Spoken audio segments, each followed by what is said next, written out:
Hello guys, तो कैसे हैं आप सभी लोग। स्वागत है आप सभी का लूसीफर एक्सप्लेन चैनल में। तो लास्ट एपिसोड में अपन सभी ने देखा था क्यूरेटर बता रहे होते आप लोग को यहाँ पे जो भी कुछ चाहिए ना वो मैं दिला सकता हूँ, क्योंकि इस टेमर हॉल का होना कोई और नहीं बल्कि मैं हूँ। क्यूरेटर के बारे में सुनने के साथ ही ज़ूफ और यूना दोनों ही काफी शौक हो गए होते हैं। क्यूरेटर बोलते मुझे बताओ आगे तुम लोग यहाँ पे क्या रिवॉर्ड चाहिए, मैं ट्राई करूंगा तुम जो भी मांगो वो मैं तुम्हें दे सकूं। तो अभी हम देखते हैं ज़ू फैंग वापस से क्यूरेटर से पैसा मांगने वाला होता है, पर तभी यूना ज़ू फैंग रोक देती है और बोलती है ज़ू फैंग मैंने तुमसे क्या कहा था, चाहे कुछ भी क्यों ना हो जाए पैसा नहीं मांगना। ये देखने से क्यूरेटर समझ में आता है कि ये बंदा एक बहुत ही बड़ा बेवकूफ है। रियलिटी में यहाँ पे ज़ू फैंग को पता ही नहीं है आखिर वैल्यूएबल होता क्या है।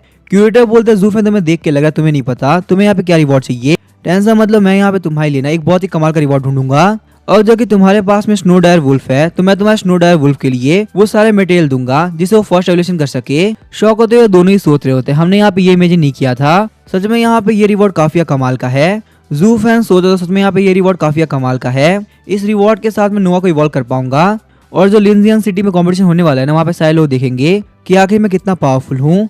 पर ये सब देखने के साथ ही ट्रेनिंग हॉल में आसपास में खड़े सारे बंदे काफी जल गए होते हैं। उन्हें इस बात पे यकीन हो ही नहीं रहा कि ज़ू भी का रिकॉर्ड कोई तोड़ सकता है, और खासकर वो जिसके पास में कॉन्ट्रैक्टेड बीस्ट के तौर पे स्नो डायर वुल्फ हो, जो कि एक बहुत ही कमजोर बीस्ट होता है। ऐसे बंदे को इतने सारे रिसोर्स देना ये बिल्कुल वेस्ट है। लगता है यहाँ पे क्यूरेटर कुछ भी करने से पहले सोच नहीं रहे, पर ज़ू फैन को उन सारे लोगों की बात से कोई फर्क नहीं पड़ता। क्यूरेटर को थैंक यू बोलने के बाद में वो वहाँ जा रहा होता है। तो अभी क्यूरेटर ज़ू फैन को रोकते हुए बोलते हैं ज़ू फैन मुझे एक बात बताओ, ये जो इजी डिफिकल्टी ट्रायल था ना ये बिल्कुल नॉर्मल था, मेरे हिसाब से ये ट्रायल तुम्हारे बिल्कुल लायक नहीं था। क्यों ना तुम यहाँ पे स्नो डायर वुल्फ को और पावरफुल बनाने के लिए इसे हार्ड लेवल ट्राई करो। इससे स्नो डायर वुल्फ की कॉम्बैट एबिलिटी पहले के मुकाबले काफी इंक्रीज होगी और तुम्हारा भी एक्सपीरियंस बढ़ेगा। ज़ू फैन बोलता है क्यूरेटर मुझे माफ कर दीजिए, मेरे हिसाब से मैं अभी तक इस लायक नहीं हुआ कि मैं यहाँ पे नॉर्मल डिफिकल्टी लेवल को हैंडल कर सकूं।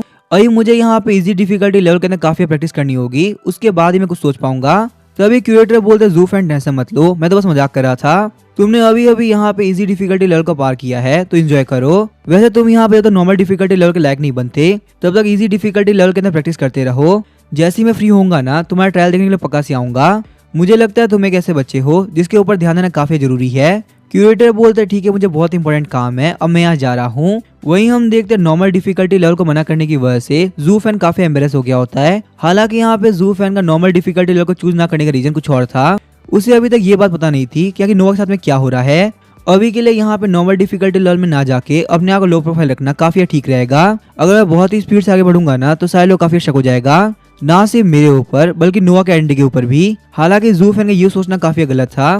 जैसे वो पीछे की तरफ देखता है वो काफी शॉक हो जाता है, क्योंकि ज़ू फैन सोच रहा था कि वो लोग अपने ऊपर नहीं लेगा, जबकि लोग यहाँ पे ऑलरेडी उसी के ऊपर ध्यान गड़ा के बैठे हैं। ज़ू फैन सोचता है मेरे लिए यहाँ पे और रुकना बिल्कुल भी ठीक नहीं है। जैसे ही ज़ू फैन वहाँ से निकलने वाला था क्यूरेटर बोलते हैं ज़ू फैन मुझे यहाँ पे एक और बात कहनी थी। क्यूरेटर बोलते हैं नॉर्मल डिफिकल्टी लेवल के लिए तुम्हें यहाँ पहले से एडवांस बुकिंग करनी होगी, उसके बाद में जब भी तुम्हारा मन हो तुम जब चाहो तब आ सकते हो। साथ ही में क्यूरेटर सोच रहे होते हैं ये जब भी नॉर्मल डिफिकल्टी लेवल में आएगा मैं ज़ू फैन की फाइट को पक्का चेकआउट करूंगा, क्योंकि मुझे भी यहाँ पे देखना है आखिर एक स्नो डायर वुल्फ कैसे अपनी ब्लड लाइन अवेकनिंग की पावर को यूज करता है।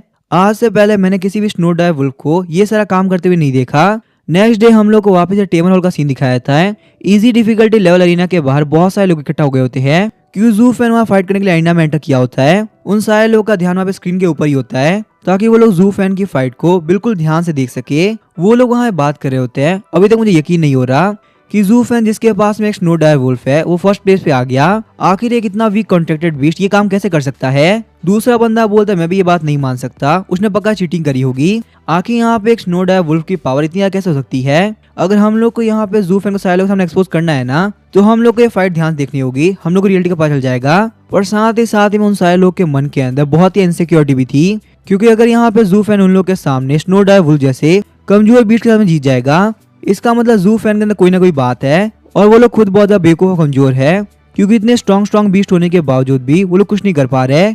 वहीं ज़ू फैन उन्हीं लोग के सामने रैंक 1 ला पा रहा है। वहीं हम देखते हैं ज़ू फैन को जिसका आसपास के लोगों पे बिल्कुल भी ध्यान नहीं होता, वो बस अपनी ट्रेनिंग के ऊपर फोकस कर रहा होता है। ज़ू फैन बोलता है नो चलो आगे बढ़ो और अटैक करो, हमें यहाँ पे इन सारे लोगों को शो करना होगा कि हम लोग कितने पावरफुल है। वहीं नोवा सारे के सारे 2 स्टार पिक्स को एक अटैक में मार रहा होता है। और नोवा के लिए ये काम सब्जी काटने इतना इजी हो गया होता है। नोवा और ज़ू फैन यही सेम ट्रेनिंग कुछ दिनों से जारी रखते हैं। थर्ड डे होते होते कुछ बंदे बोल रहे होते हैं वैसे यहाँ पे ये काम करना कौन सा मुश्किल बात है, मैं भी ये काम कर सकता हूँ। लगता है उसका जो स्नो डायर वुल्फ है नोवा वो काफी खास है। तुम उसके अटैक्स देख रही हो वो स्नो डायर वुल्फ के मुकाबले काफी अलग है। वही हम देखते वो लड़की बोल रही होती है ऐसी बात नहीं है, सच में यहाँ पे जू फैन भी काफी कमाल का है। उसकी एबिलिटीज देखो, वो यहाँ पे अपने पेट नोवा को काफी कमाल के तरीके से हैंडल कर रहा है। अगर एक टेमर के तौर पे देखा जाए तो जू फैन भी काफी कमाल का है। हम लोग उसके आसपास भी नहीं है। ऐसे ही करते करते थर्ड डे पे कुछ लोग जू फैन खिलाफ होते हैं और कुछ लोग जू फैन के साथ में। वही हम देखते जू फैन का ध्यान अभी भी ट्रेनिंग के ऊपर ही होता है। उसका टारगेट था वो यहाँ पे नोवा के साथ में 7 दिन खत्म होने से पहले 3 स्टार पे पहुंच सके। सारे पिक्स को मारने के लिए वो लोग ब्लड एवेक्टिंग यूज नहीं कर रहे होते। सिर्फ ईटिंग हैबिट वाली स्किल की वजह से वो लोग काफी इजीली क्लियरिंग टाइम को धीरे धीरे कम कर रहे होते हैं, क्योंकि ईटिंग हैबिट की स्किल नोवा की एनर्जी को बिल्कुल भी कम नहीं होने दे रही होती, जिसकी वजह से वो टीयर क्लॉ अटैक जो कि एक हाई एनर्जी स्किल है उसको इजीली यूज कर पा रहा होता है। थर्ड डे भी नोवा और जू फैन बिना रुके बिना थके लगातार ट्रेनिंग कर रहे होते हैं। अब यहाँ पे फोर्थ डे आ गया होता है। जो लोग कल तक नोवा और जू फैन की काफी बुराइयां कर रहे थे वो लोग अब मान चुके थे कि सच में यहाँ पे इन लोगों की कैपेबिलिटी काफी कमाल की है। वहीं जो बंदा कल को बोल रहा था ये काम तो मैं बहुत इजीली कर सकता हूँ, वही मान चुका होता है कि हमसे ना हो पाएगा। वहीं हम देखते हैं जो लड़की कल जू फैन की फाइट की तारीफ करी थी वो कहती है मैंने यहाँ पे जू फैन को ध्यान से देखा नहीं, पर वो तो काफी हैंडसम है, अगर मैं उसे पटा लूं तो क्या मेरी ट्रेनिंग में हेल्प करेगा, और अगर देखा है तो उसका नोवा भी काफी कूल है। मुझे लगता है मुझे यहाँ पे नोवा और जू फैन से जाके पर्सनली मिलना होगा, शायद से मेरी बात बन सकेगी। ये बात सुनने के साथ ही वो साथ वाले दोनों बंदे काफी शॉक हो गए होते हैं। आखिर ये लड़की क्या बोल रही है, अब इसे यहाँ पे जू फैन बहुत ज्यादा पसंद आ गया। वहीं हम देखते हैं जू फैन जो कि बहुत ही घूर घूर के अपने फोन को देख रहा होता है। मुझे अपनी ट्रेनिंग को ऐसे कंटिन्यू करना होगा जो स्पीड एज ऑफ स्किल है, उसकी वजह से शायद से यहाँ पे नोवा 3 स्टार तक पहुंच पाएगा। ऐसा भी हो सकता है कि हफ्ता खत्म होने से पहले हमें काम कर पाए। जू फैन इतना कॉन्फिडेंट इसी वजह से होता है कि वो वहाँ पे देख सकता है नोवा वहाँ पे सारे पिक्स को ऐसे खत्म कर रहा होता है जैसे वो उसके लिए कुछ भी नहीं। नोवा बोलता है पहले दिन तुम लोग के भी इजी गया तो फ्लावर समझे क्या, फायर है अपन। 5th डे आते आते सारे लोग काफी चेंज हो चुके थे।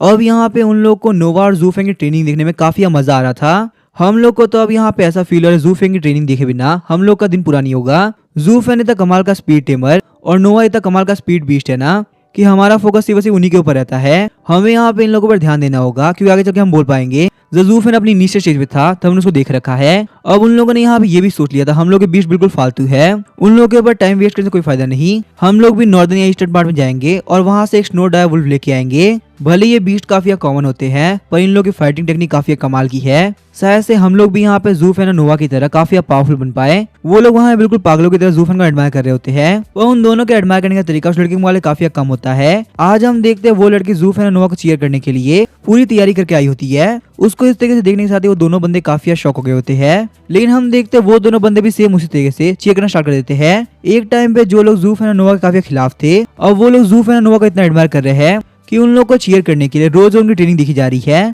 वही हम देखते हैं जू फैन जो कि पहले के मुकाबले काफी चेंज हो चुका होता है। जो जू फैन फर्स्ट डे पे काफी फोकस था और बिल्कुल भी इधर ध्यान नहीं दे रहा था, उसने अब आराम से ट्रेनिंग ग्राउंड के अंदर रिलैक्स करने के लिए पूरा मूड बना लिया होता है। जू फैन बोलता है यूना ने बोला था उसको 4 स्टार तक पहुंचने में पूरे 2 महीने लग गए थे, जबकि उसके पास में एक बहुत ही पावरफुल बीस्ट है। वही बात कही जाए मेरी तो मैं लगभग 3 स्टार पे पहुंचने वाला हूँ और मुझे यहाँ पे ट्रेनिंग करते हुए मुश्किल से 1 हफ्ता हुआ होगा। और अगर ध्यान देगा तो मेरी क्लास के अंदर टॉप रैंक 5 स्टार है, जिसको सरपास करने में मेरे हिसाब से ज्यादा टाइम नहीं लगने वाला। लेकिन रैंक अप करने के साथ जू फैन का डिफिकल्टी भी काफी इंक्रीज हो जाएगा, क्योंकि टेमर हॉल के अंदर अलग अलग डिफिकल्टी लेवल अलग अलग रैंक के हिसाब से डिसाइड किए जाते हैं। पहले 3 स्टार रैंक तक इजी डिफिकल्टी लेवल होता है, जिसको पार करना उतना मुश्किल भी नहीं होता। वहीं 3 to 6 स्टार बिल्कुल नॉर्मल होते हैं और उसके अंदर आपको नॉर्मल डिफिकल्टी लेवल के ट्रेन करना होता है। वही बात की जाए 7 to 9 स्टार के अंदर असली मुसीबत वहीं स्टार्ट होती है, क्योंकि डिफिकल्टी लेवल पर ट्रेन करना काफी मुश्किल होता है। और जबकि मेरा स्नो डाइवल बहुत ही जल्दी 3rd रैंक में पहुंचने वाला है, तो उसके बाद में हम लोग को नॉर्मल डिफिकल्टी लेवल के ट्रेन करना होगा।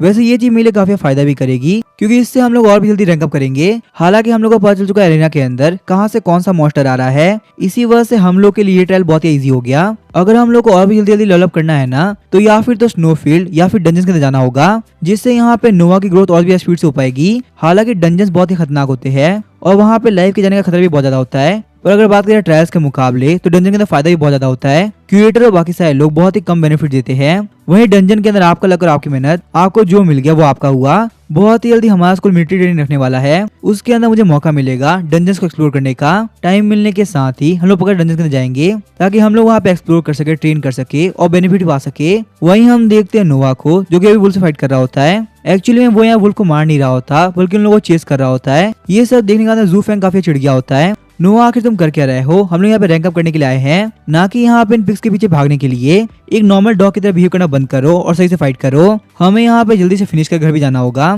ताकि हम लोग रेस्ट कर सके। सीन शिफ्ट होता है। हम देखते हैं लू लियांग मैनर को। लू लियांग जो कि जू फैन की क्लास के अंदर टॉप रैंक पे होता है, वो अभी इस वक्त अपनी कंप्यूटर स्क्रीन की तरफ देखते हुए काफी बिजी होता है। लू लियांग शर्माते हुए बोल रहा होता है, मेरे दोस्तों ने बोला था जॉन पब को सर्च करना, कुछ कमाल का देखने को मिलेगा। और सच में मैं देख सकता हूँ, ये सीन तो काफी कमाल की है। पर तभी लू लियांग का सेक्रेटरी बिना नॉक किए एंटर कर जाता है और लू लियांग के रंगीले सपने खौफनाक मंजर के तरह चेंज हो जाते हैं। सेक्रेटरी बोलता है यंग मास्टर एक बहुत इंपॉर्टेंट चीज है, आपको यहाँ पे ये चीज जल्द से जल्द देखनी होगी। बेचारा लू लियांग ट्राई करता है वो कंप्यूटर की स्क्रीन को कैसे भी छुपा सके, पर क्योंकि कंप्यूटर का साइज बड़ा था और लू लियांग का छोटा, इसी वजह से कोशिश करने के बाद भी लू लियांग कंप्यूटर स्क्रीन को बिल्कुल भी हाइड नहीं कर पाता। इसी वजह से अपनी किस्मत को एक्सेप्ट करते हुए बोलता है, सेक्रेटरी मेरी बात ध्यान सुनो, अगली बार जब आना ना नॉक करके आना, मैं यहाँ पे एक बहुत ही इंपॉर्टेंट काम कर रहा था, तुम्हें नहीं पता। सेक्रेटरी बोलता है सर मैं तो नॉक करके आता हूँ, पर ये न्यूज बहुत ही अर्जेंट थी, मेरे हिसाब से आपको इस न्यूज को देखना चाहिए, ना कि आप जो देख रहे थे उसे। पेपर को देखते हुए लू लियांग बोलता है ऐसे भी क्या जरूरी बात है जो कि तुम मुझे डिस्टर्ब कर रहे हो। पर तभी हम देखते पेपर में देखने के बाद में लू लियांग काफी शॉक हो गया होता है, आखिर ये कैसे पॉसिबल है, मैंने यहाँ पे इस बंदे से उम्मीद नहीं की थी। जिस स्पिरिट टेमर ने यहाँ पे 10 साल पुराना रिकॉर्ड तोड़ा है वो कोई और नहीं बल्कि वही टेमर जिससे क्लास के अंदर कोई भी टीम अप नहीं करना चाहता था। उस बेचारे ने पूरी क्लास से पूछा पर सबने उसको मना कर दिया। ये सब देखने के बाद में लू लियांग ने अपना माइंड चेंज कर दिया। पहले लू लियांग सोचता वो यार मिलिट्री ट्रेनिंग के अंदर अकेले ही जाने वाला है, पर अब यहाँ पे जू फैन की स्ट्रेंथ को देखने के लिए मुझे इसे टीम अप करना होगा। सिर्फ तभी मुझे पता चल पाएगा कि आखिर यहाँ पे इस बात में कितनी रियलिटी है, क्या जू फैन की पावर सच में इतनी ज्यादा है या फिर सारे लोग मिलकर हाइप बना रहे हैं। कुछ दिन बाद हम देखते हैं मिलिट्री ट्रेनिंग के लिए सारे लोग आगे होते हैं। वो सारे लोग बहुत ही खुश थे क्योंकि पहली बार आज यहाँ पे वो लोग मिलिट्री ट्रेनिंग में जाएंगे, रियल डंजन्स देखेंगे और रियल लाइफ में सबको फेस करेंगे। अब यहाँ पे वो लोग फाइनली फील कर पाएंगे आखिर रियल टाइम में होता कैसा है। साथ ही में इस मिलिट्री ट्रेनिंग के अंदर वो लोग अपनी पावर को काफी इंक्रीज भी कर पाएंगे। और इस मिलिट्री ट्रेनिंग के लिए कोई बंदा जू फैन जितना एक्साइटेड नहीं था, क्योंकि जू फैन ने पूरे वीक बहुत ही मेहनत करी है ताकि वो यहाँ पे इस मिलिट्री ट्रेनिंग के अंदर काफी कमाल का परफॉर्म कर पाए, साथ ही में बहुत कुछ एक्सप्लोर भी कर पाए। हालांकि इतनी ट्रेनिंग के बाद नोआ 3 स्टार नहीं बन पाया, पर वो यहाँ पे इस वक्त पे आ चुका है कि वो किसी वक्त लेवल अप करके 3 स्टार रैंक में पहुंच जाए। लू फैंग बोलता है क्योंकि इस मिलिट्री ट्रेनिंग के अंदर हम लोग काफी मेहनत करनी होगी, इसी वजह से शायद से इस ट्रेनिंग के अंदर नोआ बहुत जल्दी 3 स्टार पहुंच जाएगा। जब नोआ 3 स्टार पहुंच जाएगा तो लोग वापस आने के बाद टेमर हॉल जाएंगे और वहाँ पे नॉर्मल डिफिकल्टी लेवल को चूज करेंगे ताकि वो लोग और ज्यादा डेवलप कर सके और बहुत ही कमाल के रिवॉर्ड पा सके। वो लोग बस पे चढ़ने वाले होते हैं तो अभी हम देखते हैं वहाँ का टीचर उन लोग को रोक देता है। टीचर बोलता है मुझे एक बात आखिर यहाँ पे तुम लोग की दिक्कत क्या है। जब मैंने सारे लोग को बोला था कि तुम लोग को 3 लोग की टीम बनानी है, तो आखिर यहाँ पे तुम लोग की टीम में सिर्फ 2 लोग क्यों है। कहीं ऐसा तो नहीं कि तुम लोग को खुद के ऊपर काफी घमंड आ चुका है और तुम लोग को लगता है तुम इस मिलिट्री ट्रेनिंग को अकेले ही पार कर पाओगे। अब क्योंकि टीचर काफी गुस्सा थे, इसी वजह से जू फैन यूनिट ट्राई करते हैं कि वो यहाँ पे टीचर को क्लैरिफाई कर सके कि यहाँ पे उन लोगों को टीम फॉर्म करनी थी पर कोई भी उनकी टीम के अंदर आया ही नहीं। यही वजह कि यहाँ पे उन लोगों की टीम के अंदर सिर्फ 2 लोग हैं। पर उन लोगों की बात सुनने से पहले टीचर दूसरी तरफ देखने लगता है। टीचर बोलता है लू लियांग मुझे एक बात है, तुमने अपनी टीम की इन्फॉर्मेशन मेरे पास सेंड नहीं करी, कहीं तुम भी यहाँ पे इन लोगों की तरफ बिना टीम में तो नहीं जाने वाले ना। लू लियांग काफी घबरा गया होता है, सोच रहा होता है टीचर बिल्कुल सही थे, मैं भी यहाँ पे अकेले जाने वाला था, पर पहले अब मैंने अपना प्लान चेंज कर दिया है। अब जिन लोगों की टीम के अंदर एक बंदा कम है मैं उन लोगों को ज्वाइन करूंगा। लू लियांग बोलता सर आप गलत समझ रहे हैं, मैंने यहाँ पे नई टीम बनाई है और गलती से वो लिस्ट मुझसे घूम गई और मैं आपको हैंडओवर करना भूल गया। ये बात सुनने के साथ ही सारे बंदे काफी शौक हो तो सोच रहे होते हैं लू लियांग बिल्कुल ही झूठ बोल रहा है। जब हमने उससे पूछा था तब लू लियांग ने बोला कि मैं यहाँ पे अकेले जाने वाला हूँ, मुझे कोई भी टीम फॉर्म नहीं करनी, तो वो यहाँ पे टीचर झूठ क्यों बोल रहा है। उसके बाद हम देखते हैं लू लियांग आगे बढ़ता है और जू फैन के सामने अपना हाथ करते हुए बोलता है जू फैन क्या तुम यहाँ पे अपनी टीम के अंदर मुझे जगह दोगे, मैंने सुना यहाँ पे तुम्हारी टीम के अंदर एक जगह खाली है। लेकिन वहीं हम देखते हैं जू फैन लू लियांग घूर घूर के देख रहा होता है क्योंकि उसे ये बात बिल्कुल समझ में नहीं आ रही होती कि आखिर यहाँ पे लू लियांग ये सब क्यों कर रहा है। लू लियांग सोचता है आखिर यहाँ पे जू फैन कुछ बोल क्यों नहीं रहा, ये पहली बार है जब किसी ने मेरे ऑफर को हाथों से एक्सेप्ट नहीं किया, लगता है मुझे यहाँ पे और मेहनत करनी पड़ेगी। लू लियांग बोलता है जू फैन शायद तुम्हें मेरे को लेके काफी शक है, 1 मिनट को मैं यहाँ पे अपना कॉन्ट्रैक्टेड बीस्ट बाहर निकालता हूँ। उसके बाद हम देखते हैं लू लियांग ने अपने beast 5 star rank snow elf को बाहर निकाल दिया होता है। स्नो एल्फ को देखने के साथ ही जू फैन काफी शॉक हो गया होता है। लू लियांग सोचता है ये देखने के बाद जू फैन पक्का से एक्सेप्ट कर लेगा और फिर मुझे मौका मिलेगा उसका कॉन्ट्रैक्टेड बीस्ट देखने का। मुझे यहाँ पे चेक करना है जू फैन की पावर मुझसे ज्यादा है या नहीं, और अगर जू फैन की स्ट्रेंथ काफी कमाल की होगी ना तो मेरा भी काफी फायदा हो पाएगा, क्योंकि मैं यहाँ पे हमेशा से ही घर पे ट्रेनिंग कर रहा हूँ। मैंने कभी टेमर हॉल में जाके किसी को भी चैलेंज नहीं किया अगर यहाँ पे जू फैन इस लायक नहीं हुआ कि वो मुझे हरा सके, तो मेरे पास है मौका का टेबल हॉल में जाके जू फैन के रिकॉर्ड को ब्रेक करने का। पर लू लियांग को नहीं पता था ये सब देखने के बाद में जू फैन की नजरों में वो बहुत ही एरोगेंट लग रहा है। जू फैन लू लियांग को मना करने वाला होता है कि उसे यहाँ पे किसी भी टीममेट की बिल्कुल जरूरत नहीं, तो वो लू लियांग को बिल्कुल एक्सेप्ट नहीं कर सकता। पर उसके कुछ बोलने से पहले जू फैन की क्लास की लड़की बोलती है, एक मिनट को लू लियांग, तुम ये काम नहीं कर सकते। लू लियांग तुम्हारे क्लास का टॉपर हो जिसने किसी भी टीम को ज्वाइन करने के लिए साफ साफ मना कर दिया था, तो आखिर तुम यहाँ पे जू फैन से कमजोर बंदे को क्यों ज्वाइन कर रहे हो? एक तरफ तुम हो जिसने पूरी क्लास को मना किया था और दूसरी तरफ जू फैन है जिसको पूरी क्लास ने मना किया था। आखिर तुम दोनों का मैच कैसे हो सकता है? तो अभी हम देखते हैं जू फैन उस लड़की को घूर घूर के देखने लगता है कि आखिर यहाँ पे वो लड़की जू फैन की ऐसी बेइज्जती कैसे कर सकती है। और वहीं हम देखते हैं वो लड़की जू फैन के ऊपर ध्यान नहीं दे रही होती, उसे बस इस बात से फर्क पड़ रहा होता है कि लू लियांग ने जू फैन की टीम को ज्वाइन कर लिया। जबकि जब उस लड़की ने पूछा था तब लू लियांग ने बोला कि मैं यहाँ पे कोई भी टीम ज्वाइन नहीं करने वाला, तो तुम्हारी भी नहीं करूंगा। इसी वजह से लड़की ने यहाँ पे दूसरी कोई टीम ज्वाइन कर ली। आखिर लू लियांग जैसा पॉपुलर इंसान जू फैन के साथ में क्यों है? लू लियांग बोलता तुम शांत हो जाओ, तुम यहाँ पे ऐसे बिहेव नहीं कर सकती, ये कोई बड़ी बात नहीं है, मैं एक्सप्लेन करता हूँ क्या यहाँ पे क्या हो रहा है। लू लियांग बोलता है मेरे पास कोई भी ऑप्शन नहीं है, पहले मैंने सोचा था ऐसे चल जाएगा, पर अब टीचर बोले कि पॉइंट्स कटेंगे, इसी वजह से मैं यहाँ पे टीम ज्वाइन कर रहा हूँ। तुम मेरी बात को समझो, अगर पहले पता होता ना तो पक्का से मैं तुम्हारी टीम को ज्वाइन कर लेता। वो लड़की बोलती है ठीक है, तुम्हें यहाँ पे कोई भी ग्रुप ज्वाइन करना है ना, तो मेरे पास में एक बहुत ही कमाल का आइडिया है। तुम्हें यहाँ पे जू फैन के साथ में टीम बनाने की जरूरत नहीं, जू फैन बहुत ही वीक है, इसके पास है 1 स्टार स्नोडायर वुल्फ है जो कि किसी काम का नहीं। इसी वजह से यहाँ पे सायले ने जू फैन को मना कर दिया। ये सारी इंसल्ट सुनने के बाद में जू फैन काफी गुस्सा हो गया होता है। जू फैन सोचता है मुझे यहाँ पे कुछ ना कुछ तो करना होगा ताकि जो लड़की तक फुदक रही है ना उसकी बेइज्जती हो सके। लू लियांग देखते उस लड़की की बातों की वजह से जू फैन काफी गुस्सा हो रहा है। इसी वजह से वो उस लड़की को शांत करने ट्राई कर रहा होता है। मेरा एक बहुत ही कमाल का मौका निकल जाएगा, मुझे यहाँ पे कैसे भी करके लड़की को शांत करना होगा, वरना जू फैन मेरे ऊपर काफी गुस्सा हो जाएगा और मुझे अपनी टीम के अंदर नहीं लेगा। लू लियांग बोला तो मेरी बात समझो, मुझे यहाँ पे जू फैन की टीम को ज्वाइन करना होगा। सिर्फ यहाँ पे जू फैन की टीम ही ऐसी है जिसके अंदर एक जगह खाली है, बाकी सारी की सारी टीम भर चुकी है। वो लड़की बोलती यहाँ पे बातों बातों में भूल गई कि मेरे पास में काफी कमाल का आइडिया है। वो अपनी टीम की एक लड़की को बोलती है मेरी बात ध्यान सुनो, तुम्हें यहाँ पे जू फैन की टीम के अंदर एक्सचेंज होना होगा, लू लियांग हमारी टीम में आएगा और तुम उनकी टीम में जाओगी। ये बात सुनने के साथ ही वो टीममेट काफी परेशान हो गई होती है, पर बिना मर्जी होते हुए भी उसे वहाँ पे जू फैन की टीम के अंदर आना पड़ रहा होता है। वो लड़की बोलती है जू फैन मेरी बात ध्यान सुनो, ये लड़की तुम्हारी टीम में जाएगी और अब यहाँ पे लू लियांग हमारी टीम में आएगा। वैसे तो तुम यहाँ पे हमारी टीम में लायक भी नहीं हो, पर बात क्या है लू लियांग की, तो वो टॉप स्टूडेंट है, हम उसे नहीं खो सकते। जू फैन सोच रहा होता है ये लड़की कुछ ज्यादा ही बोल रही है, इसको यहाँ पे अपने टीममेट के तौर पे लू लियांग चाहिए ना, तो मेरे पास एक बहुत ही कमाल का आइडिया है और मैं भी देखता हूँ आखिर यहाँ पे इसकी टीम के अंदर लू लियांग कैसे जाता है। मिडिल फिंगर दिखाते हुए जू फैन बोला तुम्हें लू लियांग चाहिए ना, पर माफ कर दो मेरे पास में लू लियांग अवेलेबल नहीं है, अगर तुम्हें चाहिए ही ना तो मेरे पास सिर्फ मिडिल फिंगर है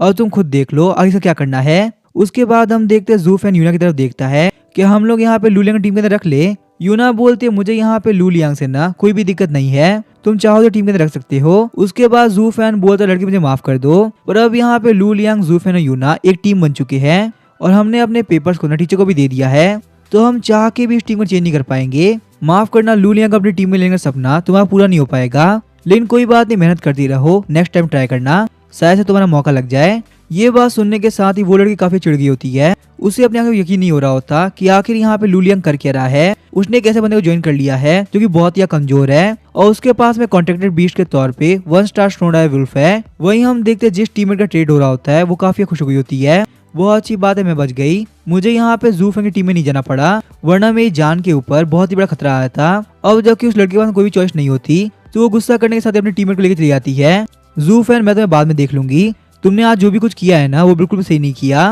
लू लियांग बोला तुम दोनों मुझे माफ कर दो, मेरी वजह से यहाँ पे इतनी गड़बड़ हो गई। सच में यहाँ पे उस लड़की ने ना बहुत ही फालतू बोला, उसे ये सब नहीं बोलना चाहिए था। यूना और जू फैन बोलते कोई बात नहीं, ये कोई बड़ी बात नहीं थी, उस लड़की की बहुत ज्यादा जली हुई थी तो उसको ऐसा रेट करना बनता ही है, और वैसे भी इसके तो तुम्हारी गलती नहीं है, हमें तो यहाँ पे उल्टा तुम्हें थैंक यू बोलना चाहिए, हमारी टीम कंप्लीट नहीं हो रही थी, एडवाइजर ने बोला था अगर टीम कंप्लीट नहीं होगी तो तुम्हारे पॉइंट कटेंगे और हमें मिलिट्री ट्रेनिंग में जाने से पहले ही पॉइंट नहीं कटाने थे, लेकिन अब तुम्हारी टीम को ज्वाइन करने के बाद में सब कुछ सही हो चुका है, हमारी टीम के अंदर कोई भी दिक्कत नहीं रही। टीचर बोलते हैं अब जबकि यहाँ पे सारे लोगों की टीम कंप्लीट हो चुकी है तो चलो फटाफट से बस के अंदर, क्योंकि हम लोग मिलिट्री ट्रेनिंग के लिए निकलने वाले हैं, वैसे ही काफी लेट हो चुका है, हम लोग और वेट नहीं कर सकते। उसके बाद हम देखते हैं बस वहां से निकल गई होती है। बस के निकलने के साथ ही बस के अंदर के बहुत सारे लोगों का ध्यान जू फैन उसकी टीम पे होता है, खासकर वो रेड हेयर वाला बंदा जो कि पहले क्लास के अंदर जू फैन की बेइज्जती कर रहा था। आखिर यहाँ पे यंग मास्टर डू ने ये काम किया क्यों? बहुत सारे पावरफुल टेमर जो कि 3 स्टार और 4 स्टार पे थे, यंग मास्टर लू लियांग ने उनको ही मना कर दिया, पर जू फैन जैसे कमजोर बंदे को ज्वाइन करने के पीछे आखिर मकसद क्या था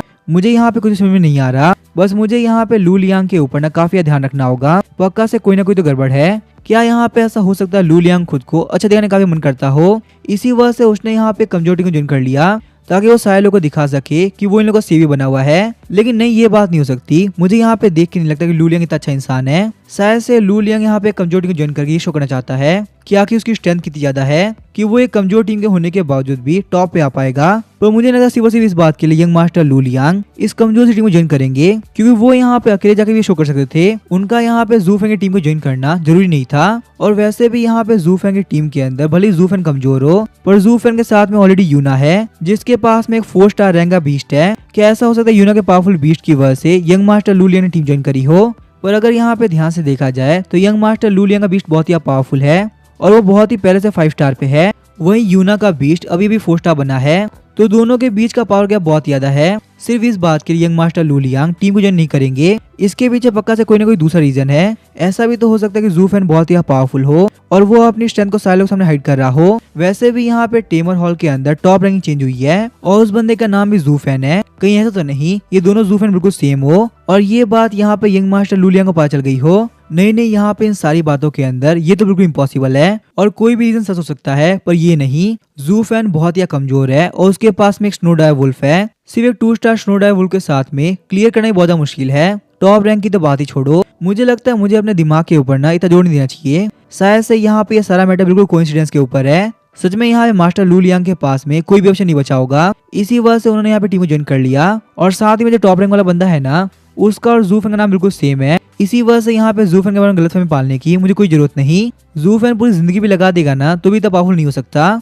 दूसरी तरफ हम देखते हैं जू फैन की टीम एक दूसरे से बात कर रही होती है। अपॉर्चुनिटी मिलते ही लू लियांग पूछता है, जू फैन मुझे एक बात बताओ, क्या टेमर हॉल के अंदर जिस जू फैन ने रिकॉर्ड तोड़ा है वो और तुम सेम हो? ये बात सुनने के साथ ही जू फैन काफी शॉक हो गया होता है। जू फैन बोलता है, लू लियांग मुझे एक बात बताओ, अगर तुम्हें कैसे पता? जहाँ तक मुझे याद है मैंने यहाँ पे ये बात किसी को भी नहीं बताई और वहाँ पे टेमर हॉल के अंदर तुम तो बिल्कुल प्रेजेंट नहीं थे। लू लियांग बोलता है, जू फैन तुम पक्का से मजाक कर रहे हो ना? टेमर हॉल का 10 साल का रिकॉर्ड तोड़ना कोई मजाक बात नहीं है। आगे इतना बड़ा काम करने के बाद तुम क्या सोचते हो कि किसी को भी पता नहीं चलेगा? ये बिल्कुल इम्पॉसिबल है। पर काफी कमाल की बात तो ये हमारे क्लास के बेवकूफ लोगों को भी तो नहीं पता कि टेमर हॉल का रिकॉर्ड तुमने तोड़ा है। तुम्हें नहीं पता टेमर हॉल और लिंगजियान सिटी ने ज़ूओवी के हर एक रिकॉर्ड संभाल के रखा है, चाहे वो सीखने से लेके प्रोफेशनल टेमर बनने तक हो। और जो टेमर हॉल के अंदर इजी डिफिकल्टी लेवल है ना, वो भी उनमें से एक रिकॉर्ड था जिसके आसपास 10 साल से कोई नहीं आ पाया, पर तुमने पिछले 1 हफ्ते के अंदर अंदर ये रिकॉर्ड तोड़ दिया। आज तक ज़ूओवी के कोई भी रिकॉर्ड तोड़ने वाले तुम इकलौते बंदे हो। भले वो इजी डिफिकल्टी लेवल ही था, पर फिर तुम्हारे लिए ये करना बहुत बड़ी बात है। जू फैन की किसी ने पहली बार इतनी तारीफ करी थी, इसी वजह से जू फैन को समझ में नहीं आ रहा होता कि वो कैसे रिएक्ट करे। जू फैन हंसते हुए बोलता, लू लियांग तुम कैसी बात कर रहे हो? मैंने यहाँ पे इजी डिफिकल्टी लेवल ना ऐसे कंप्लीट कर दिया, शायद से मेरा लक काफी अच्छा होगा। लू लियांग बोलता है, मेरे मानने के हिसाब से लक जैसी कोई चीज नहीं होती। तुम्हारा लक भी तभी काम करेगा जब तुम्हारे पास में पावर होगी और तुम अपने सामने आई हुई अपॉर्चुनिटी को ग्रैब करने के लायक होगे। अब जबकि मुझे पता चल गया है तुम्हारे पास में काफी कमाल की पावर है, तो क्यों ना इस मिलिट्री ट्रेनिंग के ऊपर हम लोग बीस्ट की पावर को काफी इंक्रीज कर सके। हम लोग एक काम करेंगे, हम लोग बीस्ट को लेके डंजन के काफी अंदर चलेंगे। वहाँ पे हम लोग को बहुत सारे बीस्ट से फाइट करने का मौका मिलेगा और साथ ही में बहुत ही अलग अलग ट्रेजर मिलेंगे। तुम्हें देख के लगता है तुम भी एक ऐसे बंदे हो जिसको चैलेंज लेना काफी पसंद है, तो क्यों ना हम लोग चल के एक एडवेंचरस काम करें, जैसे कि डंजन्स को एक्सप्लोर करना। मैं तो पक्का जाऊंगा, अगर तुम मेरे साथ हो तो मुझे काफी खुशी होगी। ये सुनने के साथ ही जू फैन और भी खुश हो गया होता है। जू फैन सोचता तुम्हारी सोच बिल्कुल मेरी तरह है। इस मिलिट्री ट्रेनिंग के ऊपर मैंने भी यही सोचा था कि मैं यहाँ पे डंजन्स को एक्सप्लोर करूंगा और ज्यादा पावरफुल बनूंगा। मुझे तुम्हारी ये डील मंजूर है, मैं तुम्हारे साथ हूँ। वहीं जू फैन सोच रहा होता, इसी के साथ ही मेरे पास एक काफी कमाल का मौका होगा कि मैं यहाँ पे ये जान सकूं आखिर मेरी खोई हुई मेमोरीज के पीछे क्या राज है। क्यों मुझे यहाँ पे नॉर्दर्न पार्ट की कोई मेमोरी याद नहीं आ रही और आखिर में कौन से प्रोजेक्ट पे वो काम कर रहा था जिसके बारे में मैंने यूना को नहीं बताया। बहुत सारे राज है जिनके बारे में पता लगाना काफी जरूरी है।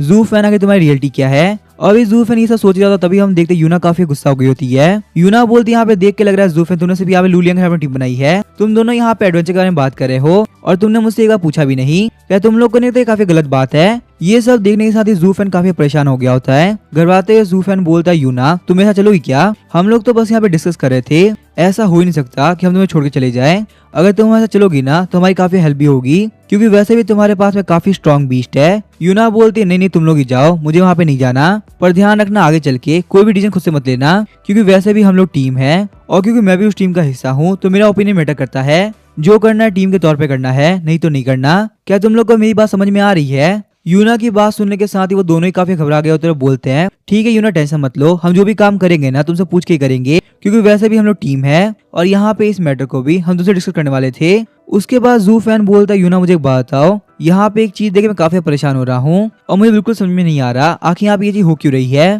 तुम यहाँ पे इन सारे लोगों को देखो, इन लोगों में किसी के पास कॉन्ट्रैक्टेड बीस्ट नहीं है, जबकि ये लोग मिलिट्री ट्रेनिंग के अंदर जा रहे हैं, तो आखिर मिलिट्री ट्रेनिंग में जाने के बाद में वो लोग बीस्ट कैसे लाएंगे। यूना बताती है जू फैन तुम काफी बड़े बेवकूफ हो, तुम्हें यहाँ पे इसके बारे में नहीं पता। एक बार जब तुम स्पीड टेमर बन जाते हो और किसी बीस्ट के साथ में कांटेक्ट कर लेते हो, उसके बाद स्पीड टेमर अपनी बीस्ट को स्पीड डोमेन के अंदर रखते हैं। जब भी फाइट का टाइम आता है तब वो उस बीस्ट को समन करते हैं। जू फैन कंफ्यूज देखने के बाद यूना को पता चल जाता है कि जू फैन को नहीं पता आखिर स्पीड डोमेन होती क्या है। यूना बोलती है जू फैन क्लियरली बोलू ना तो ये एक सोल कॉन्ट्रैक्ट है, जिसकी वजह से बीस्ट एक पोर्टेबल स्पेस में रहता है और वहाँ पे इजीली रेस्ट और रिकवर कर सकता है, क्योंकि वैसे भी यहाँ पे बीस्ट हर टाइम फाइट तो नहीं कर सकता ना। एक स्पीड टेमर बनने के बाद में आप एक फील्ड को एक्टिवेट कर सकते हैं जू फैन को शो करने के लिए कि आखिर यहाँ पे ये चीज कैसे काम करती है। यूना फ्लिक करती है, तभी हम देखते हैं रॉन्ग एकदम से एक स्पीड फॉर्म लेने लगती है और रॉन्ग सीधे यूना की बॉडी के अंदर चली जाती है। शौक होते हुए जू फैन बोलता है तो तुम यहाँ ये स्पीड डोमेन की बात करी थी, असलियत में वो तुम्हारी बॉडी के अंदर चली गई है। मैं यहाँ पे क्लियरली फील कर सकता हूँ, ये तो बिल्कुल पोकेबॉल की तरह है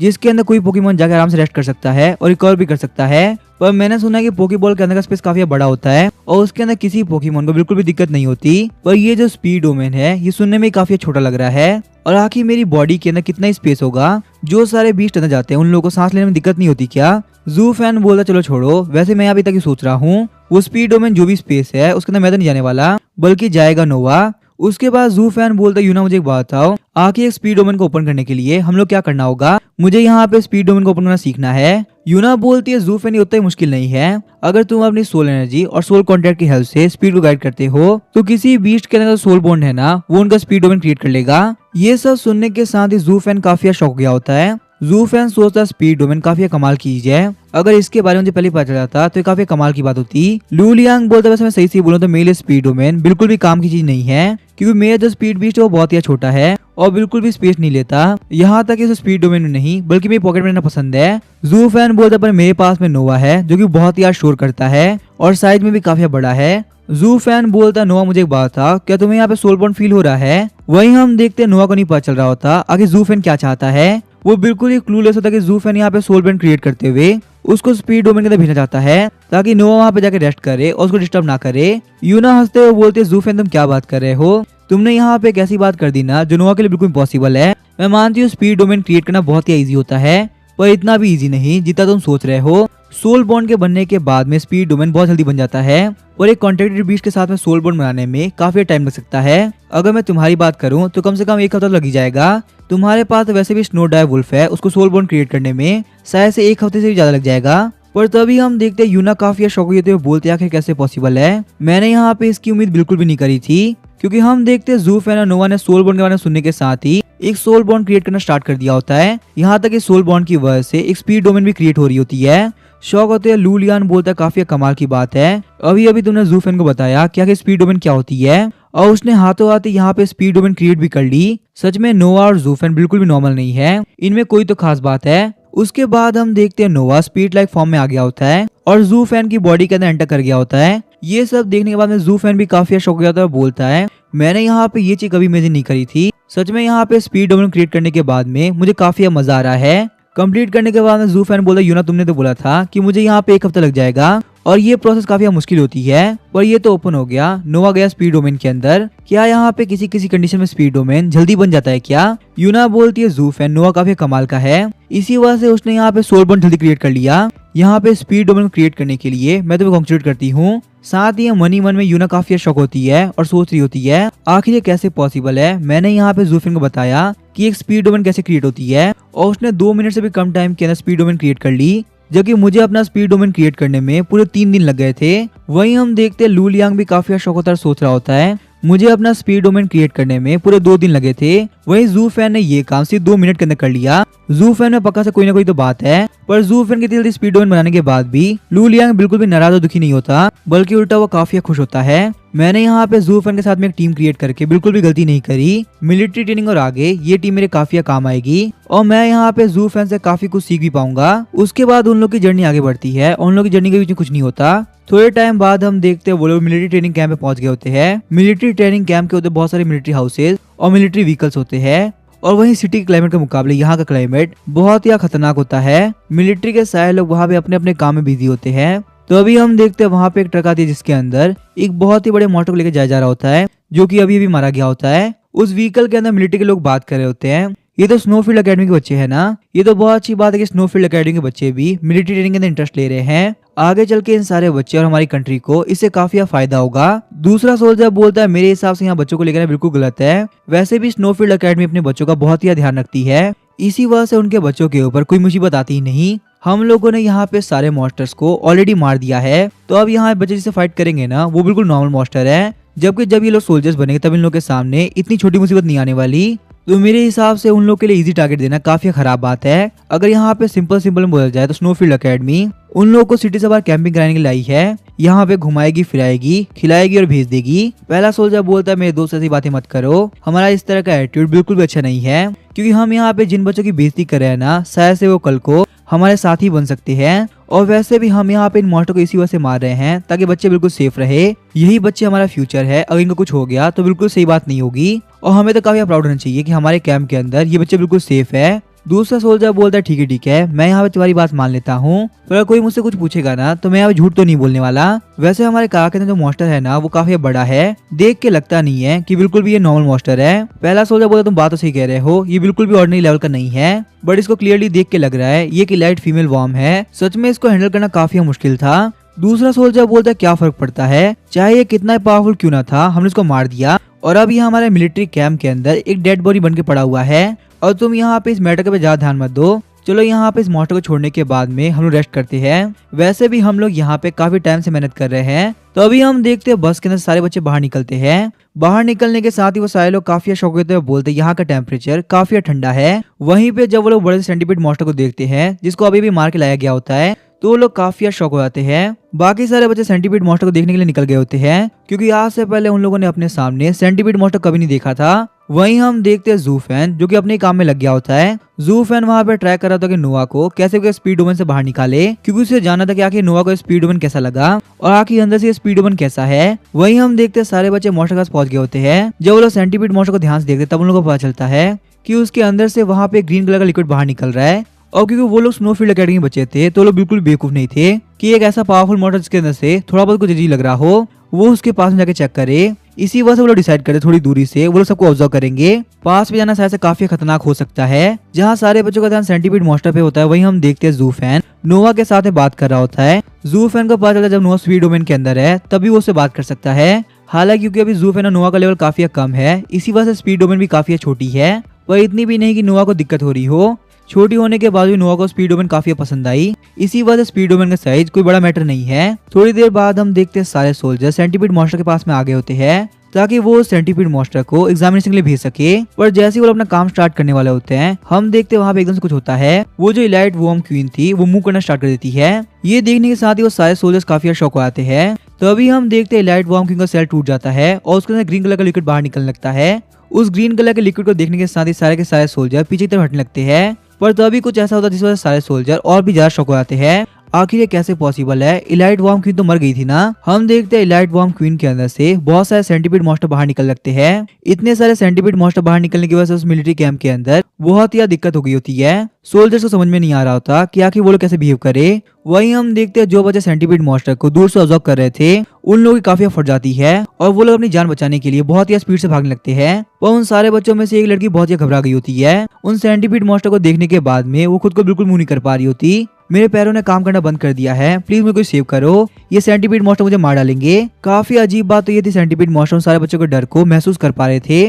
वो सारे के सारे सेंटीपीड मॉन्स्टर उन बच्चों के ऊपर अटैक करने के लिए आगे बढ़ते हैं, क्योंकि सेंटीपीड मॉन्स्टर को फील हो गया था सोल्जर्स के ऊपर अटैक करने से उन लोगों की मौत पक्की है और वहीं ये बच्चे काफी घबरा रहे हैं, तो इन लोगों को मारना इजी होगा। एक ही झटके में सोल्जर समझ जाते हैं सारे सेंटीपीड्स बच्चों के ऊपर अटैक करने वाले हैं, और क्योंकि बच्चों की सेफ्टी का ध्यान रखना सोल्जर्स की पहली जिम्मेदारी है, इसी वजह से वो लोग काफी स्पीड से उन सेंटीपीड की तरफ आगे बढ़ते हैं ताकि उन सारे सेंटीपीड को रोक सके। मिलिट्री कैंप के ऊपर इतना केस इसी वजह से मजा था क्योंकि किसी भी सोल्जर ने किसी सेंटीपीड को बचा देते हुए नहीं देखा। एकदम से यहाँ पे ग्रीन कलर के लार्वा के साथ साथ बहुत सारे सेंटीपीड बाहर निकलते हैं। उन लोग के इन्फॉर्मेशन के हिसाब से जो वीकेस्ट सेंटीपीड बेबी होता है उसकी भी स्ट्रेंथ कम से कम 7 स्टार रैंक पे तो होती ही है। तो अगर यहाँ पे ये सारे सेंटीपीड क्राउड में चले गए तो बहुत ही बड़ा खतरा होगा, सिटी के बहुत सारे लोग मारे जाएंगे। शायद से इतना बड़ा डिजास्टर बहुत टाइम में न आया हो। कैप्टन बोलते चाहे कुछ भी क्यों ना हो जाए, हमें यहाँ पे इन सेंटीपीड मॉन्स्टर को अभी के अभी मारना होगा। अगर ये लोग सिटी में गए ना तो आखिर हम लोग किस बात के सोल्जर, हमारे सामने इतने सारे लोग मारे जाएंगे और हम लोग कुछ नहीं कर पाएंगे। इसी के साथ हम देखते कैप्टन ने अपने स्पीड बीस्ट को समन कर दिया होता है। कैप्टन बोलते हम लोग को यहाँ पे हेड ऑन फाइट करनी होगी वरना बहुत बड़ी दिक्कत हो जाएगी।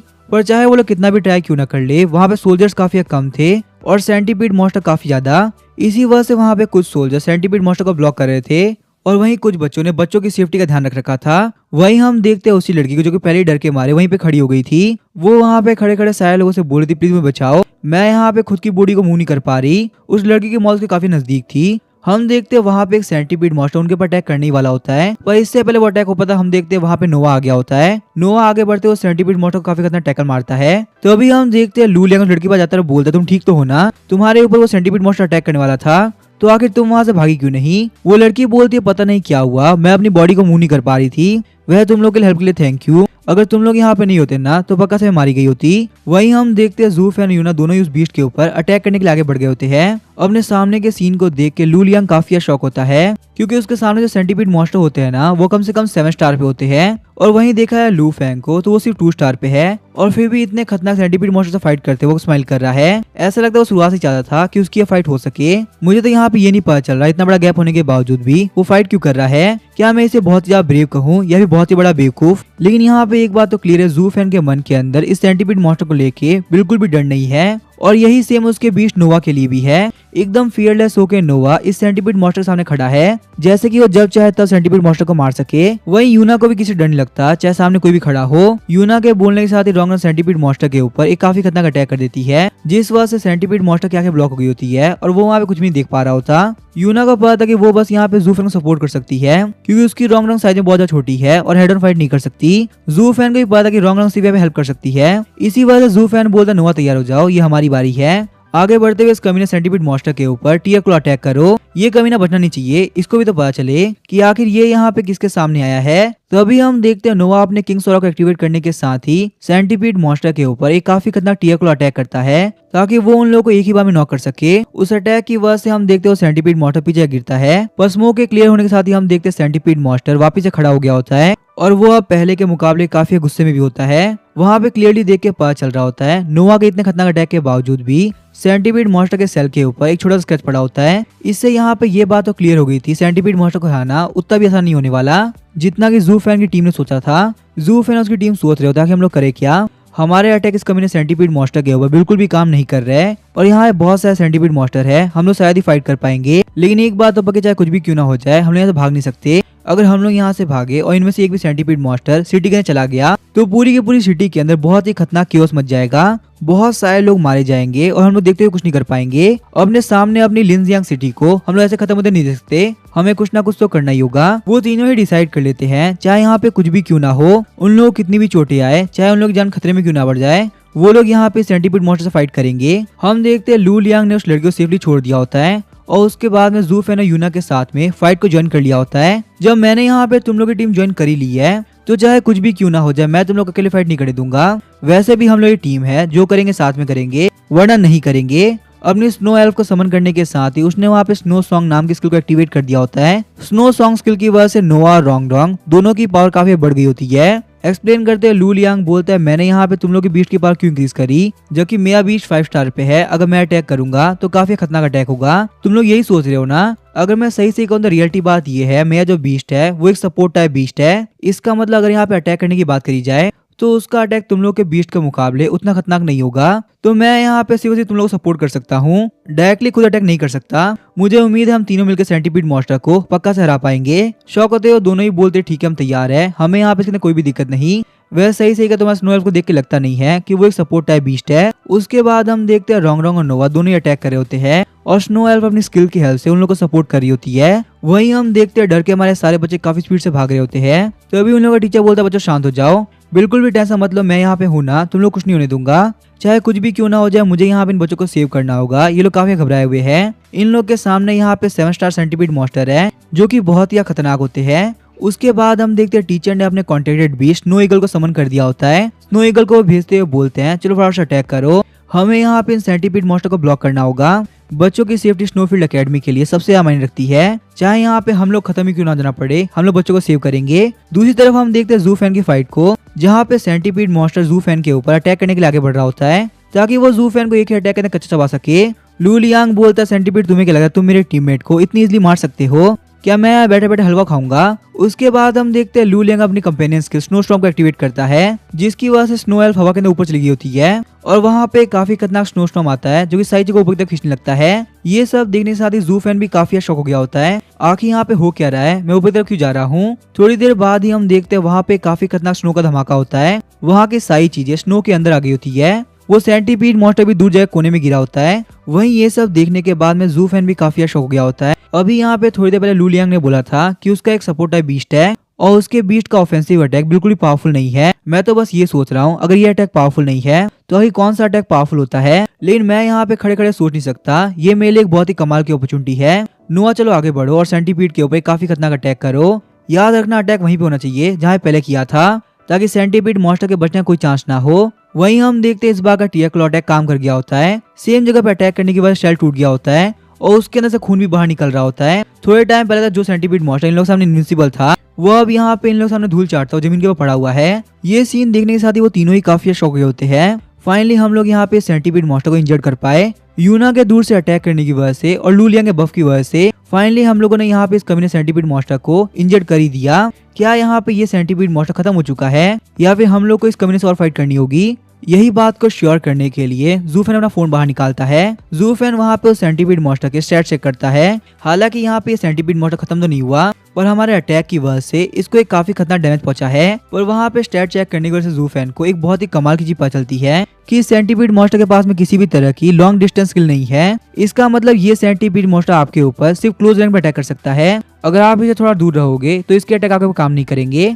ये सब देखने के साथ ही जू फैन काफी शौक हो गया होता है। जू फैन बोलता है सारे लोग मेरी बात ध्यान सुनो, मेरे पास में काफी कमाल की इन्फॉर्मेशन है। हमारे पास एक रास्ता सेंटीपीड मॉन्स्टर को हराने का, बस हमें यहाँ पे उसके लिए एक प्लान बनाना होगा। तो मेरे पास यहाँ पे एक सिंपल सा प्लान है। हमें यहाँ पे सेंटीपीड मॉन्स्टर को मारने के लिए दूर से अटैक करना होगा क्योंकि सेंटीपीड मॉन्स्टर के पास में कोई भी लॉन्ग रेंज अटैक नहीं है। तो अगर हम इसे दूर रहेंगे ना तो ये हमारे पर अटैक नहीं कर पाएगा और हम इसे इजीली हरा भी देंगे। ये बात सुनने के साथ यूना और लू लियांग बोलते काफी कमाल की बात है। फाइनली हमें एक तरीका मिल गया सेंटीपीड मॉन्स्टर को हराने का। वहीं हम देखते रेड हेयर वाला कमीना बंदा उन लोग को देख रहा होता है, चिढ़ते हुए वो सोच रहा होता है मुझे यहाँ पे ये बात समझ में नहीं आ रही, आखिर इतने पावरफुल सेंटीपीड मॉन्स्टर के सामने वो लोग ऐसे कैसे खड़े हैं? क्या उन लोगों को सेंटीपीड मॉन्स्टर से बिल्कुल डर नहीं लग रहा? हालांकि मैं जो कि अपनी पावर के लिए काफी जाना जाता हूँ और क्लास के अंदर सारे लोगों के सामने बोलता हूँ कि मैं बहुत ही पावरफुल हूँ, वो अपने आप को यहाँ पे डर के मारे मुंह नहीं कर पा रहा। सेंटीपीड मॉन्स्टर को देखने के साथ ही मेरा पहला रिएक्शन था कि मैं वहां से भागूं, बिल्कुल यहाँ पे सारे लोग की तरह एक ऑर्डिनरी इंसान। और अब मैं यहाँ पे सेंटीपीड मॉन्स्टर के सामने जाने से काफी घबरा रहा हूँ जबकि वो लोग मेरे सामने खड़े होके फाइट कर रहे हैं। वहीं हम देखते दूर से रोंग सेंटीपीड मॉन्स्टर के ऊपर अटैक कर रही होती है ताकि वो सेंटीपीड मॉन्स्टर के विजन को ब्लॉक कर सके। वहीं नोवा आगे बढ़ते हुए सेंटीपीड मॉन्स्टर के ऊपर टीयर क्लॉ से अटैक कर रहा होता है और स्नो एल्फ अपनी स्किल की हेल्प से उन लोगों की पावर को इंक्रीज कर रही होती है। ऐसे ही करते करते कुछ टाइम तक उन लोगों ने अपने अटैक को कंटिन्यू रख रखा होता है। वहीं हम देखते हैं लू लियांग काफी शौकोदार सोच रहा होता है नोवा एक स्नो डाइव वुल्फ है, पर मैंने यहाँ पे आज तक किसी भी स्नो डाइव वुल्फ के पास में एस स्किल नहीं देखी और ना ही कहीं पड़ा है। आखिर जू फैन का नोवा कितना स्ट्रॉन्ग है कि वो अपने से 5 रैंक हायर मॉन्स्टर को इंजर्ड कर पा रहा है, जो कि वही सेम काम मेरे मॉन्स्टर के लिए पॉसिबल नहीं है। यहाँ पे ये सब कुछ देखने के बाद मुझे एक बात समझ में आई, नोवा के पास में एक स्किल है जिसके बारे में कहीं नहीं लिखा और शायद से अभी तक किसी भी स्नो डाइव वुल्फ के अंदर देखा भी नहीं गया। पर चाहे यहाँ पे रीजन कुछ भी हो, मुझे पता चल गया कि आखिर यहाँ पे नोवा और जू फैन टेमर हॉल के अंदर टॉप रैंक पे आई क्यों, क्योंकि उन लोगों की स्ट्रेंथ सच में काफी कमाल की है। बहुत ज्यादा डैमेज पड़ने के बाद वो सेंटीपीड मॉन्स्टर बहुत ही पागल हो गया होता है और अपनी फुल पावर से उन लोगों पर अटैक करने वाला होता है। सेंटीपीड मॉन्स्टर के अजीब से बिहेवियर को जू फैन नोटिस कर लिया होता है। जू फैन बोलता है नोवा पीछे आ जाओ, क्यों वो यहाँ पे तुम्हारे ऊपर पॉइजन से अटैक करने वाला है और क्योंकि नोवा की स्पीड काफी ज्यादा होती है, इसी वजह से वो उस अटैक को बहुत इजीली डॉज कर लेता है। दूसरी तरफ हम देखते हैं उन लोगों का टीचर उन लोगों को देख रहा होता है। सच में यहाँ पे ये बच्चे काफी कमाल के हैं। इन लोग के पास में काफी अलग अलग तरीके की ट्रिक है। ये यहाँ पे 7 स्टार सेंटीपीड मॉन्स्टर को बहुत ही डैमेज दे पा रहे हैं, जबकि ये काम करना मेरे लिए भी काफी मुश्किल है। ये सब देखने वाले टीचर्स मैटर को लेकर काफी सीरियस हो गए होते हैं और उन्होंने अपने दिमाग के अंदर एक प्लान रेडी कर लिया होता है। अपने बीस्ट को अनसमन करते हुए टीचर बोलते हैं, अभी के लिए मैं स्नो ईगल का रिकवर करना काफी जरूरी है, क्योंकि आगे चल के ये स्नो ईगल मेरे काफी काम आएगा। हालांकि यहाँ पे ये बच्चे मिलकर सेंटीपीड मॉन्स्टर को इंजर्ड कर पा रहे हैं, पर सिर्फ इंजर्ड करने से कुछ नहीं होने वाला। जैसे जैसे ये फाइट चलेगी वो सेंटीपीड मॉन्स्टर और ज्यादा गुस्सा हो जाएगा। सेंटीपीड मॉन्स्टर के बरसक होने के साथ ही ये काफी खतरनाक हो जाएंगे और यहाँ पे इन तीनों बच्चों के ऊपर भी खतरा आ सकता है। जब चीजें खराब होगी तो मैं स्नो ईगल की हेल्प से इन तीनों बच्चों को सेव कर लूंगा। यही वजह कि मैं यहाँ पे स्नो ईगल को अभी के लिए रिकवर कर रहा हूँ। हालांकि मैं यहाँ पे नहीं चाहता कि ऐसा बिल्कुल भी हो, क्योंकि ऐसा होने की वजह से हम लोग का डिफेंस काफी वीक हो जाएगा और यहाँ पे जितने भी बच्चे हैं ना, उन लोगों पे खतरा काफी बढ़ जाएगा।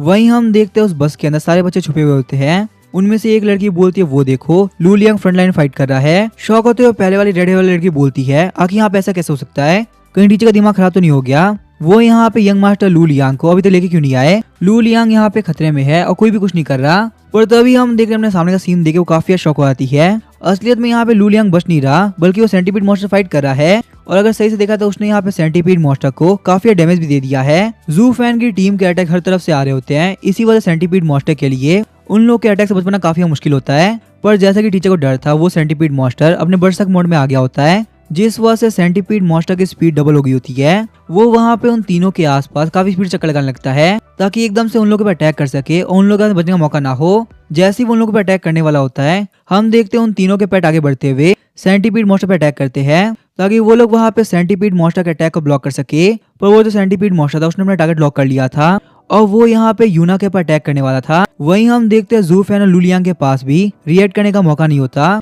वो सेंटीपीड मॉन्स्टर इतना फास्ट होता है कि टीचर भी कुछ नहीं कर पाते। सेंटीपीड मॉन्स्टर ने यूना को पकड़ लिया होता है और उसको सर को खाने ही वाला होता है। ये देख के वो सारे बच्चे काफी घबरा गए होते हैं और बोलते हैं, वो देखो वो कमीना सेंटीपीड मॉन्स्टर यूना को मारने वाला है, प्लीज कोई तो उसे सेव कर लो वरना वो पक्का से मारी जाएगी। लेकिन वहाँ पे जू फैन के रहते हुए यूना को मारना बिल्कुल इम्पॉसिबल था। जू फैन और सेंटीपीड मॉन्स्टर को काफी खतरनाक स्नोबॉल मारता है, ताकि वो यूना से ध्यान हटा के अपनी तरफ ला सके। उसके बाद हम देखते हैं वो वहाँ पे जू फैन की लॉर्ड स्किल को एक्टिवेट करता है, जिससे सेंटीपीड मॉन्स्टर के ऊपर काफी खतरनाक प्रेशर पड़ता है और वो अपने बरसक मोड से हाथों हाथ बाहर निकल गया होता है। वहीं नोवा की प्रेजेंस की वजह से सेंटीपीड मॉन्स्टर की ग्रिप भी काफी लूज हो गई होती है, जिस वजह से यूना और सेंटीपीड मॉन्स्टर के पास से भाग पाती है। ये सब देखने के साथ ही टीचर काफी शौक हो गया होता है, आखिर ये कैसे पॉसिबल है। स्नो डाई वुल्फ ने यहाँ पे एक लॉर्ड स्किल यूज करी, जो कि हर एक बीस्ट रेस के किंग के पास होती है, और वहीं इस लॉर्ड स्किल की वजह से वो हाथों हाथ अपने बरसक मोड से बाहर निकल गया। आखिर एक नॉर्मल रैंक का स्नो डाई वुल्फ के पास में इतनी कमाल की स्किल कैसे हो सकती है, और आखिर वो इतना पावरफुल कैसे हो सकता है कि वो यहाँ पे एक सेंटीपीड मॉन्स्टर फाइट कर सके। वहीं हम देखते हैं सेंटीपीड मॉन्स्टर अपने सर को हिलाने लगता है ताकि वो उस लॉर्ड स्किल से बाहर निकल सके। पर जैसे ही उस लॉर्ड स्किल से बाहर निकलता है, हम देखते हैं नोवा उसके काफी करीब आ गया होता है और उसके ऊपर एक काफी खतरनाक टीयर क्लॉ अटैक करता है। उसके टीयर क्लॉ अटैक की वजह से सेंटीपीड मॉन्स्टर जमीन के ऊपर गिर गया होता है और उसे वहाँ पे काफी खतरनाक डैमेज पहुंचा होता है। जैसे ही रॉन्ग देखते यूना बिल्कुल ठीक है, वो सेंटीपीड मॉन्स्टर के ऊपर एक काफी खतरनाक अटैक करने के लिए आगे बढ़ जाती है। वो सेंटीपीड मॉन्स्टर खत्म करने के लिए आइस स्पाइक का यूज करती है, पर क्योंकि उस सेंटीपीड मॉन्स्टर की आउटर स्किन काफी मजबूत होती है, इसी वजह से सेंटीपीड मॉन्स्टर को सिर्फ स्क्रैच पड़ा होता है। लेकिन तभी हम देखते हैं नोवा उस सेंटीपीड मॉन्स्टर के सर पे एक काफी खतरनाक अटैक करता है, जिसकी वजह से सेंटीपीड मॉन्स्टर का पूरा दिमाग चकरा गया होता है। अब यहाँ पे इतने से कुछ नहीं होने वाला था, इसी वजह से वो सेंटीपीड मॉन्स्टर के ऊपर लगातार अटैक करना स्टार्ट कर देते हैं। लॉर्ड स्किल से लेकर टीयर क्लॉथ तक, स्नो स्टॉर्म से लेकर स्नो स्पाइक तक, जितने भी अटैक होते हैं वो सब ट्राई करने लगते हैं। जैसे ही सेंटीपीड मॉन्स्टर जमीन पे गिरता है, लू लियांग उस फाइट को ज्वाइन कर लेता है। हम देखते हैं लू लियांग की स्नो एल्फ उस सेंटीपीड मॉन्स्टर के ऊपर आइस एज एबिलिटी यूज करती है। हर तरफ से आइस एज पड़ने की वजह से सेंटीपीड मॉन्स्टर की हालत काफी खराब हो गई होती है। हालांकि सेंटीपीड मॉन्स्टर का सेल बहुत ज्यादा मजबूत होता है, इसी वजह से उसको उतनी आउटर इंजरी नहीं आई होती, पर बार बार अटैक करने की वजह से उसकी इनर इंजरीज बहुत ही हो गई होती है और सेंटीपीड मॉन्स्टर के लिए फास्ट मूव कर पाना बहुत ही मुश्किल हो रहा होता है। लेकिन तभी हम देखते हैं जू फैन नोटिस करता है कि सेंटीपीड मॉन्स्टर के पेट पे अटैक करने की वजह से बहुत ही असर पड़ रहा है और खून भी बाहर निकल रहा है। जू फैन बोलता है, सारे लोग मेरी बात ध्यान सुनो, सेंटीपीड मॉन्स्टर का वीक स्पॉट है उसका पेट, तो हमें यहाँ पे उसके ऊपर अटैक करना होगा। लू लियांग बोलते हैं, ठीक है मैं समझ गया। यूना बोलते ठीक है चलो आगे बढ़ते हैं, और यहाँ पे इस कमीने सेंटीपीड मॉन्स्टर को दिखाते हैं कि आखिर इस कमीने सेंटीपीड मॉन्स्टर ने कौन सी टीम से पंगा लिया है। उसके बाद हम देखते हैं उन तीनों के ही मॉन्स्टर अटैक करने के लिए आगे बढ़ते हैं और वो सेंटीपीड मॉन्स्टर के ऊपर लगातार बार बार अटैक कर रहे होते हैं। उन लोग के अटैक की वजह से सेंटीपीड मॉन्स्टर जमीन के ऊपर गिर गया होता है और उसके काफी ब्लड बाहर निकल रहा होता है पर फिर भी वो लोग नहीं माने होते और लगातार उस सेंटीपीड मॉन्स्टर के ऊपर अटैक करे जा रहे होते हैं। टीचर बोलते फाइनली यहाँ पे इन बच्चों ने इस मॉन्स्टर को हरा दिया, सच में काफी कमाल की बात है, मैंने इसकी उम्मीद नहीं करी थी। हम देखते वो सेंटीपीड मॉन्स्टर जमीन के ऊपर पड़ा होता है और उसमें से ब्लड बाहर निकल रहा होता है। लेकिन रॉन्ग और नोआ के लिए इतना इनफ नहीं था, क्योंकि इस कमीने सेंटीपीड मॉन्स्टर ने यूना को मारने का ट्राई किया। इसी वजह से वो सेंटीपीड मॉन्स्टर के ऊपर लगातार अटैक कर रहे होते हैं। सेंटीपीड मॉन्स्टर के अंदर अब बिल्कुल भी जान नहीं बची होती, इसी वजह से वो वहाँ पे हिलने डुलने को छोड़ के कुछ नहीं कर पा रहा होता। थोड़े टाइम बाद हम देखते वो लोग रुक गए होते हैं, क्योंकि सेंटीपीड मॉन्स्टर के शरीर के अंदर बिल्कुल ब्लड बाकी नहीं होता। अब जब बीस्ट रुक गए होते तब हम देखते यूना को, वो अपने पैर से उस सेंटीपीड मॉन्स्टर को लगातार किक मारी होती है। कम्युनिकेटर की तेरी इतनी हिम्मत, तू मुझे खाने वाला था, अब बता तुझे क्या हुआ, मैं तेरे सामने ही खड़ी हूँ, चलो मुझे खा के दिखा। लेकिन तभी हम देखते हैं लू लियांग बोलते यूना शांत हो जाओ, और मारा जा चुका है। स्नो एल बोल उसके शरीर के अंदर बिल्कुल वाइटलिटी बाकी नहीं। वेरीफाई करने के बाद वो लोग काफी रिलीफ फील कर रहे होते हैं। दूसरी तरफ हम देखते हैं बस के अंदर सारे बच्चे काफी शौक के होते हैं, क्योंकि उनके क्लास के 3 बच्चों ने सेंटीपीड मॉन्स्टर को मार दिया होता है, जो कि 7 स्टार रैंक पे है। पर उस बस के अंदर सबसे ज्यादा शौक था रेड हेयर वाला बुली, उसे इस बात पे यकीन ही नहीं हो रहा था उसी क्लास के 3 बच्चों ने सेंटीपीड मॉन्स्टर को मार दिया, और उन्हें यहाँ पे ये काम करते हुए बिल्कुल भी डर नहीं लगा। पर इस कमीने को ये बात नहीं पता थी जू फैन की टीम इसकी तरह कमजोर नहीं है और ना ही डरपोक है। उन्होंने यहाँ पे डर के मारे छुपने की जगह फाइट करना चुना, इसी वजह से वो लोग सेंटीपीड मॉन्स्टर को मार पाए। और ये कमीना यहाँ पे दुम दबा के बस के अंदर छुपा हुआ है। और इसके आगे क्या होगा वो हम देखेंगे नेक्स्ट एपिसोड में। वीडियो पसंद आए सब्सक्राइब करके वीडियो को लाइक कर देना। Thank you.